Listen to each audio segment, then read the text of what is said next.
barang jalan tapi orang juga bisa ada alat angkutnya ke tempat-tempat tujuan. Ya, nah ini yang menjadi PR penting sehingga ke depan harapan saya alokasi anggaran untuk Transjatim itu diperbesar sehingga mobilitas orang terutama di samping pekerja juga ada banyak warga yang ketika mau berwisata sekarang sudah tidak menggunakan kendaraan pribadi tetapi angkutan publik. Yang dia dengarkan Transjatim ini aman, nyaman dan terjangkau. 5.000 nyampe lokasi. Betul.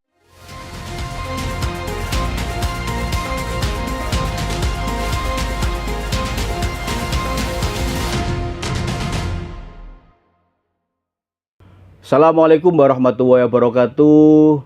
Salam sejahtera untuk kita semuanya dan salam sehat selalu Tribuners. Bertemu lagi dengan saya Mujib Anwar, jurnalis senior Tribun Jatim Network dalam acara Gebrakan Wakil Rakyat di podcast DPRD Jawa Timur. Tribuners, Jawa Timur memiliki potensi yang sangat besar untuk menjadi pusat ekonomi dan industri di kawasan wilayah timur Indonesia. Namun, untuk mencapai tujuan tersebut, tentunya infrastruktur konektivitas yang memadai dan berkualitas sangat mutlak diperlukan. Konektivitas infrastruktur yang baik dapat meningkatkan mobilitas orang, barang, dan jasa, serta meningkatkan aksesabilitas ke berbagai wilayah di 38 kabupaten kota yang ada di Jawa Timur. Ini sangat penting untuk meningkatkan pertumbuhan ekonomi, mengurangi kemiskinan, dan di ujungnya tentu meningkatkan kualitas hidup masyarakat. Nah, untuk itu, di Gebrakan Wakil Rakyat kali ini kita akan mengangkat tema penguatan infrastruktur konektivitas antar wilayah di Jawa Timur. Untuk mengulas tema yang sangat penting ya bagi masyarakat Jawa Timur tersebut, sudah hadir bersama kita Bapak Haji Hidayat SAG MSI. Beliau Wakil Ketua DPRD Jawa Timur, Cak Dayat ya. Panggilan akrabnya ini adalah Koordinator Komisi D Bidang Pembangunan DPRD Jawa Timur. Beliau ini politisi senior Partai Gerindra. Di Partai Besutan Pak Prabowo Subianto ini, Cak Dayat menjabat sebagai Wakil Ketua DPD Partai Gerindra Jawa Timur. Cak Dayat terpilih menjadi wakilnya rakyat Jawa Timur dari Dapil Jatim 10 wilayah Mojokerto dan Jombang. Langsung saja kita sapa beliau. Assalamualaikum, Cak. Waalaikumsalam warahmatullahi wabarakatuh. Gimana kabarnya, Cak Dayat? Alhamdulillah sehat-sehat. Ini sibuk sekali. Tadi terima kasih Cak Dayat karena di antara kesibukan yang luar biasa dari menyerap aspirasi warga ya, menyempatkan hadir di podcast Gebrakan Wakil Rakyat ini. Cak Dayat, mengapa ya penguatan infrastruktur konektivitas antar wilayah di Jawa Timur itu sangat penting, Cak? Ya, karena mobilitas orang dan warga itu ditentukan oleh seberapa mantap infrastruktur dan seberapa kuat konektivitas antar daerah satu dengan yang lain. Kalau jalannya mantap, konektivitasnya nyambung satu dengan yang lain, maka mobilitas orang akan makin tinggi. Kemudian harus diakui investor juga akan tertarik untuk menanamkan modalnya di satu daerah. Jadi ada banyak pertimbangan investor mau masuk, itu salah satunya adalah soal infrastruktur, terutama jalan. Kalau ini kan Jawa Timur ini kan wilayahnya sangat luas ya, ada 38 kabupaten kota ya kan seperti itu. Nah, apakah semua memang sudah terkoneksi ya antara misalkan jalan nasional dengan jalan provinsi serta jalan kabupaten kota bahkan poros kecamatan maupun sampai poros desa atau seperti apa? Iya, kalau terkoneksi sudah, tetapi kapasitasnya yang berbeda-beda ya. Kalau jalan provinsi tingkat kemantapan sudah, menurut data yang saya akses itu hampir 93% ya. 93%. Masih ada 7% PR-nya yang belum mantap. Itu jalan provinsi. Provinsi, tetapi jalan kota kabupaten yang masih menjadi PR penting.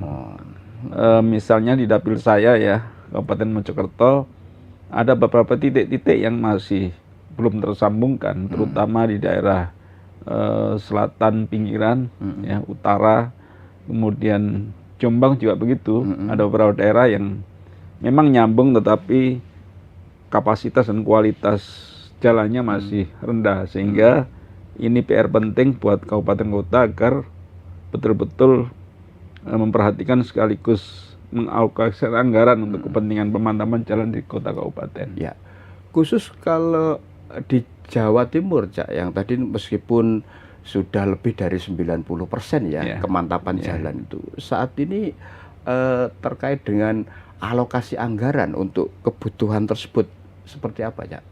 Ya, sebetulnya kan PR-nya adalah pemeliharaan ya. Karena hari ini kan kita masih punya pekerjaan penting soal pembatasan odol. Ya. Yang hari ini regulasinya sudah ada, odol dilarang, tetapi faktanya masih perlu waktu dan toleransi, sehingga ada jalan-jalan nasional dan provinsi yang rusak karena kelebihan beban muatan odol ini, sehingga biaya pemeliharaan jauh lebih besar daripada biaya untuk kepentingan pemantapan jalan. Ini PR penting yang saya kira harus menjadi perhatian kita semua, terutama pemilik-pemilik transportasi angkutan barang harus sadar betul bahwa cost-nya makin tinggi kalau odol tetap jalan. Kalau di Jawa Timur sendiri, Pak, berapa sih sebenarnya alokasi APBD yang untuk memperbaiki infrastruktur jalan agar konektivitas antar daerah satu dengan daerah lain ini makin tersambung? Ya, kalau kewenangan Jawa Timur tiap tahun lebih dari 200 sampai 250 miliar untuk pemeliharaan jalan. Dan ya tadi karena usia jalan makin cepat karena beban angkutan yang tadi belum normal, sehingga habis di sana. Oleh karena itu harapan saya memang dalam waktu yang cepat agar odol ini teratasi dan fokus anggaran sudah pada persoalan pemantapan jalan tadi itu, terutama lebar jalan dan ketinggian jalan. Jadi karena kalau investasi di satu daerah itu tentu melihat kelebaran jalan apakah mencukupi untuk kepentingan mobilitas mobil barang atau tidak. Oleh karena itu sekali lagi harapan saya adalah kita sudah harus mulai taat aturan, ya. Odol sudah harus mulai berbenah diri sehingga tahun-tahun ke depan sudah mulai kendaraan sudah normal kembali. Oke, Cak Dayat, mungkin bisa dijelaskan ya contoh sukses di Jawa Timur ya terkait dengan penguatan infrastruktur yang terkoneksi ini. Di mana saja ya yang paling tidak bisa dijadikan contoh lah, kan seperti itu. Ya, misalnya di Jawa Timur, di Mojokerto, di daerah Ngoro ya. Daerah Ngoro ya. Di sana ada kawasan industri Ngoro ya. Kawasan industri Ngoro, di mana di situ ada jalan nasional, ada jalan provinsi, tapi juga ada jalan kabupaten. Hari ini sudah terkoneksi dengan baik, sehingga mobilitas pekerja dan usaha juga cukup terlayani dengan baik. Tetapi ada wilayah-wilayah yang Ngoro industri ke arah utara itu terkadang ada luapan banjir itu yang jadi PR-nya. Tetapi di sekitar Ngoro Industri itu sudah cukup mantap.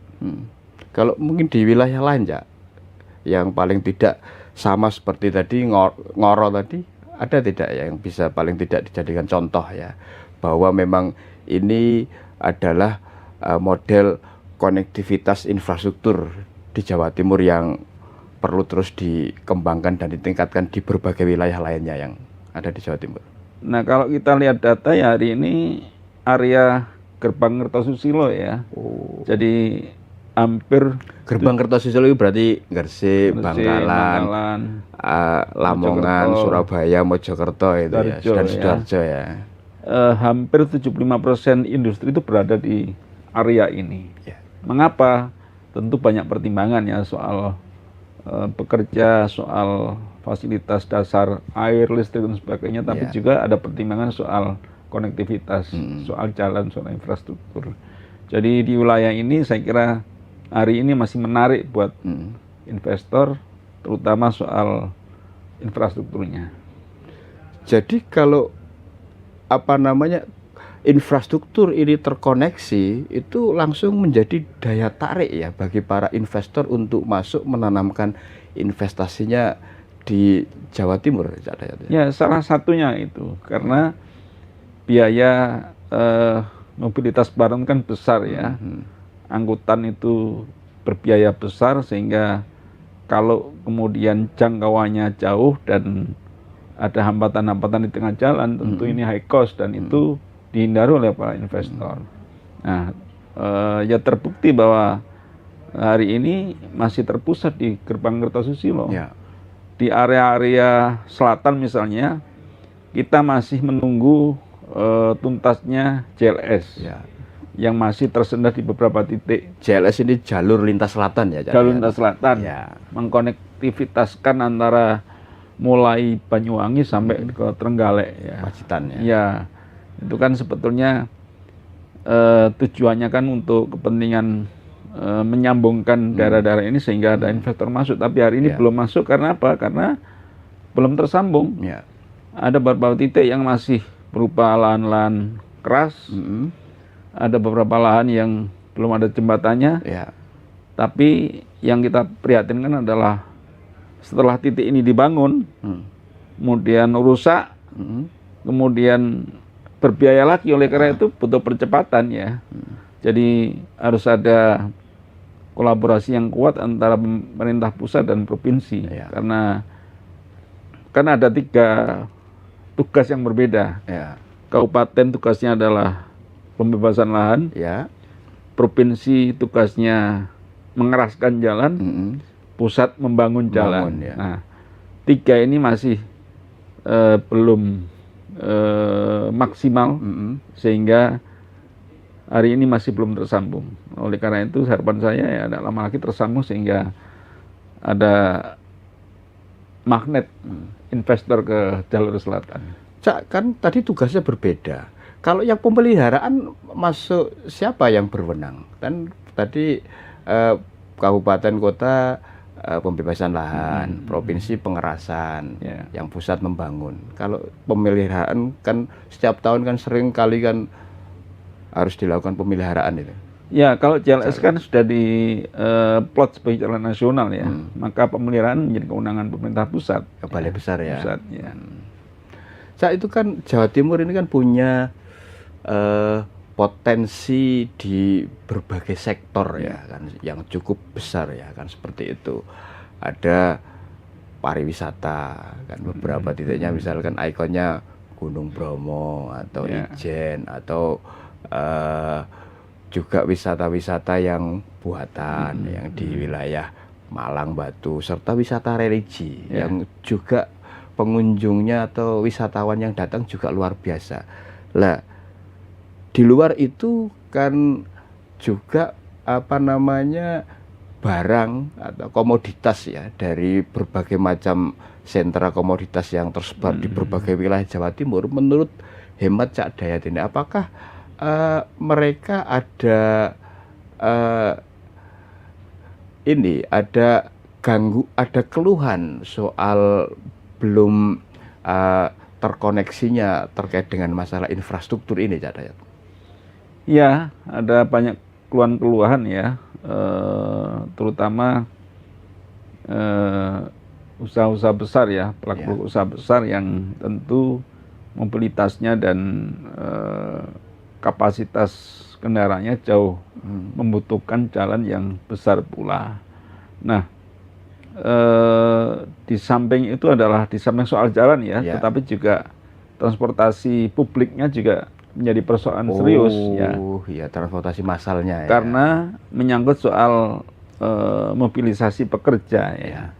Jadi hari ini kan Transjatim masih seputar gerbang Kertosusilo. Ya. Kemudian hari ini ada di Malang, ya. Kemudian ke depan Kediri, ya. Nambah Kediri ya. Nambah Kediri masih tahapan survei ya. Nah, ternyata memang jalan kalau sudah bagus tentu menjadi daya tarik, tetapi harus didukung oleh transportasi publik yang bagus pula, sehingga barang jalan tapi orang juga bisa ada alat angkutnya ke tempat-tempat tujuan ya. Nah, ini yang menjadi PR penting, sehingga ke depan harapan saya alokasi anggaran untuk Transjatim itu diperbesar sehingga mobilitas orang, terutama di samping pekerja juga ada banyak warga yang ketika mau berwisata sekarang sudah tidak menggunakan kendaraan pribadi tetapi angkutan publik. Yang dia dengarkan Transjatim ini aman, nyaman dan terjangkau. 5.000 nyampe lokasi. Betul. Nah, oleh karena itu perlu dikembangkan dengan serius. Kemarin saya dengar ada warga Banyuwangi sudah minta ya. Kemudian Malang sudah jalan, Kediri survei, kemudian daerah-daerah lain saya kira sudah mulai minta supaya ada Transjatim di berbagai tempat. Artinya saat ini Transjatim kan sudah melayani wilayah Surabaya, Sidoarjo, Gresik, Mojokerto, Lamongan, sampai Bangkalan juga kan. Bangkalan, Madura. Dan ya. Terakhir kan yang baru ini kan Malang. Ini ternyata sudah banyak permintaan agar Transjatim juga mengaspal di sejumlah daerah lainnya di Jawa Timur. Cak, ini kan ada efisiensi anggaran. Apakah itu juga berpengaruh terhadap program-program pembangunan di Jawa Timur, baik tadi ya infrastruktur jalan maupun untuk penyiapan kendaraan massal tadi untuk mengurai atau makin meminimalkan penggunaan kendaraan pribadi? Memang ada pengurangan ya TKD kita ya dari pemerintah pusat, tapi juga kita diminta untuk efisiensi. Apa yang diefisiensi adalah hal-hal yang sifatnya seremonial, administratif ya, yang operasional, sehingga program-program prioritas, terutama infrastruktur dan transportasi publik, tetap tidak ada pengurangan ya. Bahkan kita dorong untuk kita tambah, terutama Transjatim, karena ini adalah infrastruktur dasar yang sangat penting dan terbukti ya mendorong pertumbuhan ekonomi ya. Mobilitas orang untuk bekerja makin tinggi, berwisata juga makin berkembang dan lain sebagainya. Oleh karena itu sejak awal kita pastikan untuk kepentingan infrastruktur dan transportasi publik harus jadi prioritas dan tidak boleh ada pengurangan. Dan itu dampaknya memang multiplier effect ya, Cak Dayat? Ya. Sekarang terminal-terminal sudah rame ya. Kemudian okupansinya sudah rata-rata di atas 100% ya. Terutama di jam-jam kerja ya. Di pagi hari dan sore sudah banyak yang berdiri. Di jam-jam tertentu memang standar ya, tetapi secara umum sangat bagus. Nah, ternyata memang hari ini orang sudah mulai beralih dari transportasi yang tidak aman, yang nyaman, yang tidak nyaman kembali ke transportasi publik yang aman dan nyaman, dan yang terpenting terjangkau. Bayangkan 5.000 kita bisa lintas kabupaten ya, ini luar biasa. Dan yang paling penting lagi tepat waktu ya. Tepat waktu. Kan kadangkala kan yang namanya angkutan umum ini kan kadang masyarakat kenapa kan kurang berminat itu kadang kan ngetemnya lama. Ya. Seperti itu. Sekarang kan karena ini kan nggak perlu kejar setoran ya, nggak perlu. sehingga bisa melayani masyarakat dengan sangat prima. Cak Dayat, kan dari yang dijelaskan oleh Cak Dayat tadi terkait dengan pentingnya penguatan infrastruktur konektivitas antar wilayah di Jawa Timur ini kan pasti adalah yang namanya tantangan, kendala dan hambatan. Apa Cak yang paling sering lah ditemui di lapangan? Kalau soal jalan memang pada persoalan pelebaran jalan ya, yang kadang-kadang berbenturan dengan tanah-tanah warga. Ya. Itu membutuhkan proses sosialisasi yang berat, menggusur orang tidak mudah. Ya. Sisi lain bahwa pelebaran harus tetap jalan. Tentu membutuhkan anggaran yang tidak kecil ya. Menggusur tanah orang itu tentu dengan konsekuensi ya harus ada apa istilahnya harga beli yang layak. Tidak boleh kemudian karena ini untuk pasum kemudian kita seenaknya harus ganti untung ya. Karena harus pindah atau rumahnya harus terpotong. Yang kedua, ketika kita gerakkan transportasi publik yang kita fasilitasi luar biasa ini, ada beberapa perusahaan-perusahaan transportasi swasta yang merasa terganggu. Sehingga ada yang dilempari orang ya bis kita, ada yang diganggu dan sebagainya. Nah, makanya kita dorong di Sub Jawa Timur untuk komunikasi lebih intensif. Kemudian kalau ada driver-driver yang memang memenuhi syarat bisa di Transjatim. Ada beberapa tenaga-tenaga kerja yang misalnya kondektur, tenaga operasional terminal kita dorong untuk bisa komunikasi dengan pihak-pihak swasta. Dalam itu kan dilaksanakan oleh pihak eksekutif ya, dalam hal ini Pemprov Jawa Timur ya, Dewan selaku legislatif. Bagaimana agar program tadi yang sudah direncanakan bagus tadi pelaksanaan di lapangannya betul-betul bisa dilaksanakan dan tadi dampak yang diharapkan tadi bisa tercapai. Apa yang dilakukan oleh DPRD Jawa Timur ya, dalam hal ini Komisi D, di mana Cak Dayat menjadi koordinatornya? Ya, kalau soal jalan kita seringkali ke lapangan ya, meninjau langsung. Ketika ada pelebaran kita ketemu dengan masyarakat, apakah ganti ruginya memberatkan apa tidak dan sebagainya. Ganti untung ya tadi? Ganti untung, harus ganti untung ya. Jadi jangan sampai kemudian terjadi penyelesaian di pengadilan. Ada konsinyasi yang ya kalau sudah pengadilan ya harganya sudah standar ya, kasihan mereka. Yang kedua, kita rapat-rapat kerja kita evaluasi. Misalnya Transjatim kemarin kan diluncurkan bis luxury ya. Di berbagai tempat. Bis luxury itu yang premium ya? Premium dengan tarif 30.000 ya per orang. Saya diskusi dengan teman-teman, kita harapkan luxury dihentikan dulu aja yang sudah ada, tapi tidak perlu ditambah. Yang penting adalah bis reguler ini yang perlu diperbanyak. Karena niat kita adalah menyediakan Transjatim untuk publik masyarakat, terutama kelas menengah dan kelas rendah.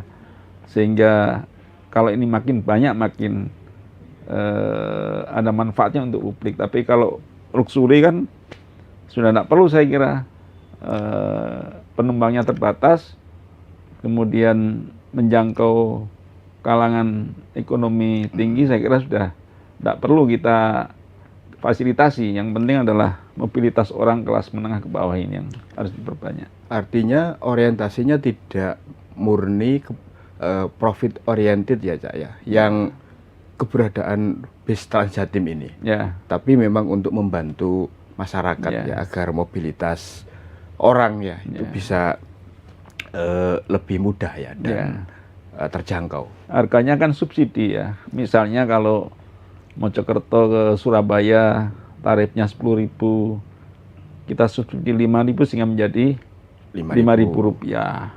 Misalnya dari Sidoarjo ke Surabaya 12.000 menjadi 5.000. Ya. Jadi kita subsidi tarifnya sehingga ini meringankan warga. Berbeda dengan luxury, dia harganya sesuai dengan swasta.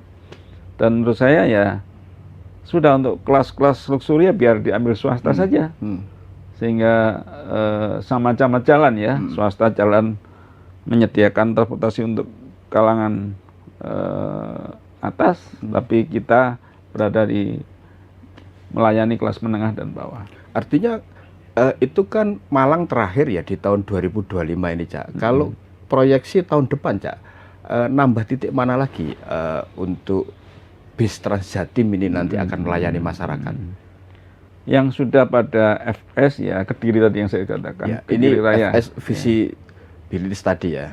Ya, jadi karena di sana mobilitas orang bekerja di perusahaan-perusahaan besar luar biasa.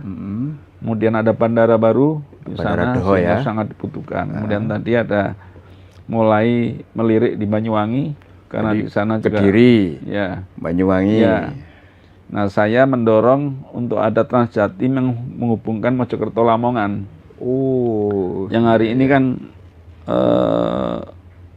jalan sudah lebar ya, mulai Lamongan, kemudian Tikung ya, kemudian sampai masuk di Dawar, Kemelaki. Artinya Lamongan ke selatan ya. Ya, Lamongan ke selatan ya. Ya, mobilitas orang sudah sangat tinggi, sudah 24 jam sudah ramai, jalan sudah lebar, dan saya dorong untuk ada FS di sana sehingga betul-betul nanti Transjatim ini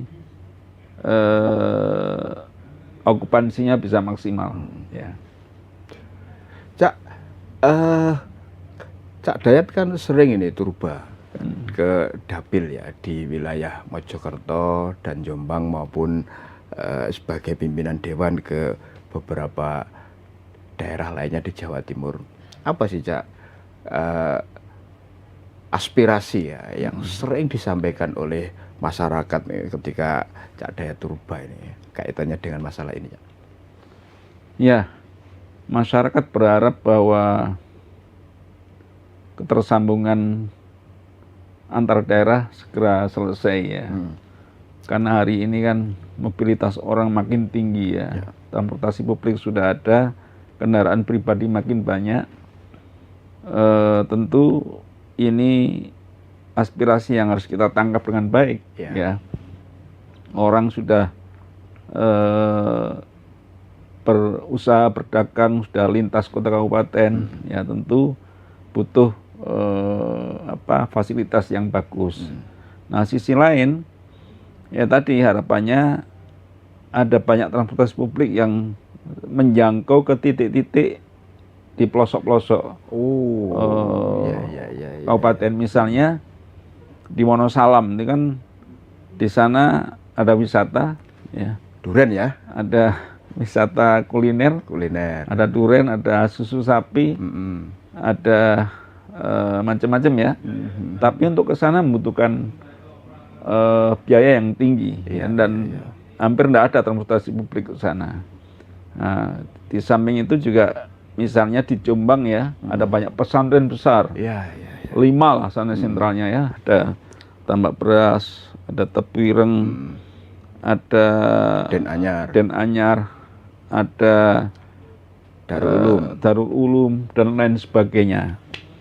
Ini potensi yang sangat luar biasa ya. Mobilitas wali santri ya setiap minggu ke Jombang untuk nilai anaknya ya. Kemudian di samping itu para santri kadang-kadang di hari libur juga ada ke pasar, ke tempat wisata, ke berkunjung antar pondok. Ini kan butuh transportasi yang banyak dan yang baik ya, sehingga saya kira menyambungkan titik-titik antara di Jombang wisata religi dan tempat-tempat usaha ini menjadi penting, menjadi penting. Dengan begitu saya kira tadi konsepnya adalah ekonomi akan bergerak dengan masif. Kan kalau ada transportasi utama, misalkan Transjatim ini sebagai transportasi utama yang melewati titik-titik yang itu sangat penting ya bagi masyarakat sekitar. Feedernya kira-kira ini tanggung jawab siapa, Cak? Nah, feeder ini harapannya ditangkap oleh pemerintah kota kabupaten. Oh, ini yang iya, belum terjadi dan masih butuh proses komunikasi. Jadi misalnya sekarang Transjatim kan di Mojokerto berhenti di terminal Mojokerto ya. Nah, Mojosari, Mojokerto, kemudian ke Surabaya. Tapi terminal ke Trawas, Pacet belum ada. Padahal itu jalur yang cukup penting juga kan. Orang kemudian kalau mau ke Trawas kan mikir lagi sampai terminal naik apa nanti? Mesti berpikirnya adalah kendaraan umum yang swasta ya, yang tentu tarifnya mahal. Nah ini yang diharapkan pemerintah kota kabupaten untuk merespon ini, sehingga ke feeder-feeder ini menjadi masif, bisa menjadi apa ya, alat untuk menuju ke titik-titik wisata atau ekonomi di pelosok-pelosok kota kabupaten. Artinya apa yang dilakukan oleh Pemkot Surabaya itu bisa jadi ya semacam role model aja ya kan, ada Surabaya Bus atau bis Surabaya. Tapi dari sejumlah terminal itu juga ada feeder ya yang wirawiri itu loh, wirawiri Surabaya. Itu kan bisa ya dijadikan sebagai semacam role model lah untuk kabupaten kota yang lainnya agar makin terkoneksi itu untuk moda transportasi dari di mana tempat pemberhentian Transjatim ke beberapa titik penting lainnya yang itu juga bisa menimbulkan multiplier effect. Ya, saya kira jadi inspirasi ya Surabaya. Harus kita apresiasi Surabaya dan kota-kota lain bisa istilahnya ATM ya. Amati, tiru dan modifikasi. Barangkali tidak perlu bis-bis yang seperti Surabaya, tapi melihat kondisi lokal masing-masing. Nah, saya kira ini PR penting untuk Bupati dan Wali Kota untuk merespon ini. Jadi saya kira kalau feedernya sudah luar biasa ya nanti okupansi akan naik ya Transjatim ini. Kayak model mungkin ini ya, angkutan pedesaan gaya baru. Dulu kan ada yang menghubungkan angkutan pedesaan dari kawasan desa satu ke desa lain. Cak, kalau soal konektivitas di wilayah terpencil, Cak, daerah-daerah yang mungkin aksesnya sangat sulit di Jawa Timur seperti apa ya? Apakah juga menjadi apa namanya dapat perhatian ya dari pemerintah provinsi? Ya tadi kita kan sebetulnya hari ini sedang menyusun ya perda soal konektivitas transportasi Jawa Timur. Harapannya di perda ini isinya adalah juga soal kewajiban pemerintah kota kabupaten untuk bisa menyelesaikan ini feeder tadi itu. Jadi ini kita susun supaya ada daya tekan yang kuat kepada kota kabupaten agar tadi kita ini kan visinya kan adil. Artinya transportasi publik ini harus juga dinikmati oleh orang di pelosok daerah supaya keadilan terjadi. Jangan sampai kemudian yang menikmati hanya perkotaan saja. Perkotaan saja. Jadi keadilan sosialnya tidak ada. Tentu potensi-potensi di daerah-daerah terpencil luar biasa ya, terutama potensi pangan ya. Kalau ini kemudian konektivitasnya tersambung dengan baik, saya kira tadi gerakan ekonomi sampai pelosok akan terjadi. Oke, Cak Dayat, ini terakhir, apa ini pesan dan harapan dari Cak Dayat ini agar penguatan infrastruktur yang terkoneksi ya antar wilayah di Jawa Timur itu betul-betul ujungnya itu bisa meningkatkan pertumbuhan ekonomi, mengurangi kemiskinan, dan barang ya serta komoditas itu bisa makin lancar ya dan cepat ya kan seperti itu dari sumbernya serta meningkatkan kualitas hidup masyarakat. Silahkan. Ya, saya kira salah satu poin penting di infrastruktur adalah soal kemantapan jalan ya. Jalan yang mantap akan mendorong mobilitas orang akan makin masif dan makin tinggi. Oleh karena itu menjadi kewajiban pemerintah terutama provinsi dan kota kabupaten untuk betul-betul fokus dan memprioritaskan program ini. Program ini tentu membutuhkan biaya tinggi, tetapi saya kira dampaknya akan sangat besar. Jadi investasi jalan, investasi jangka panjang. Oh iya. Kalau investasi ini betul-betul menjadi prioritas, saya kira ekonomi akan tumbuh dan berkembang di satu daerah. Sebaliknya kalau investasi infrastruktur rendah, maka pergerakan ekonomi akan rendah. Ini dibutuhkan komitmen, ya, dibutuhkan visi yang besar oleh pemerintah daerah, terutama bupati dan wali kota untuk merespon ini sehingga dalam waktu yang tidak lama akan terrealisasi. Ya, jadi anggaran saya kira jangan terbebani dengan dipotongnya TKD, tetapi apa yang sudah ada tinggal kita mau prioritas apa tidak. Gitu aja. Cak Dayat, ya, terima kasih loh sudah memberikan penjelasan ya, sosialisasi bahwa ternyata infrastruktur ya di Jawa Timur itu sudah terkoneksi. Bahkan tidak hanya itu, jadi layanan publik kayak moda transportasi Transjatim tadi kan sudah banyak dirasakan oleh masyarakat. Baik, Tribuners, demikian tadi Gebrakan Wakil Rakyat podcast DPRD Jawa Timur bersama Bapak Haji Hidayat SAG MSI, Wakil Ketua DPRD Jawa Timur. Tetaplah setia di channel YouTube kesayangan Anda, Harian Surya, Tribun Network, Mata Lokal Menjangkau Indonesia. Saya Mujib Anwar undur diri. Assalamualaikum warahmatullahi wabarakatuh. Salam sejahtera untuk kita semuanya dan yang paling penting jangan lupa bahagia.